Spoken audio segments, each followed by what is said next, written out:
Hiya, hiya. I'm busy role-playing with the toilet paper. Hey, you know, they have a new toilet paper. This is unbelievable for Father's Day. They got this gigantic roll of toilet paper. I don't know how it's going to fit on the holders when they got that built-in thing in the bathrooms.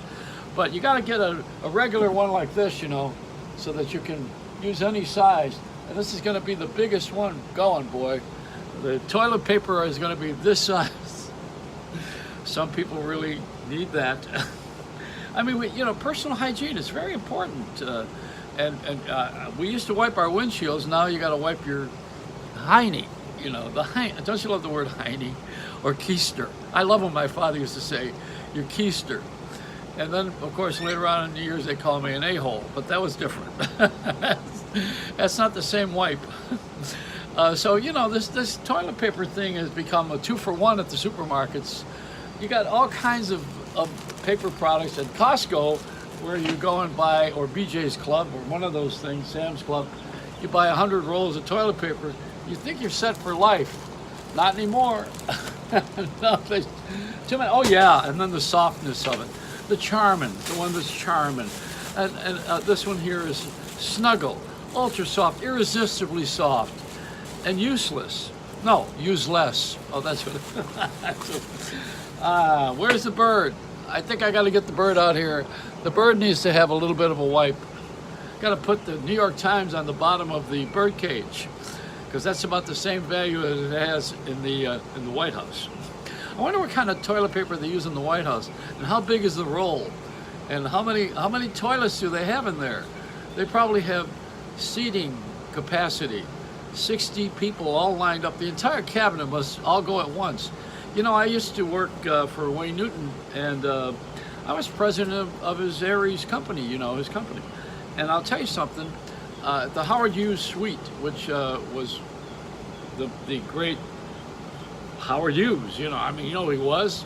He invented the super jet, the jumbo jet. It was called the Flying Goose. And of course, he signed Wayne Newton to $1 million a month for the rest of his life, or something like that. Anyhow, he had a bathroom on I think it was the 19th floor of the Desert Inn. I forget what floor, but the top floor, and he had all glass around his toilet, so he could sit on the toilet and see everybody out there. He didn't invite people over. I mean, he was a recluse. I mean, nobody wants to see you sit on the throne. Well, this Sunday there's going to be a lot of it in New York because it's Pride Week.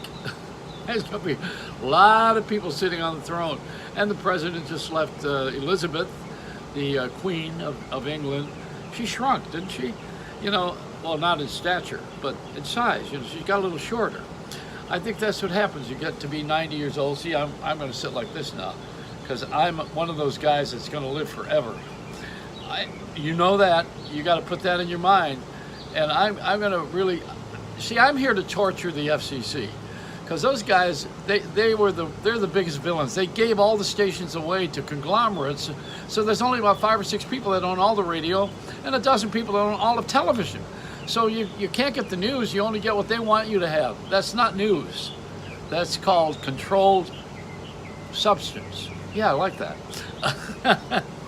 Anyway, I'm on the radio, on television, and the internet coming up.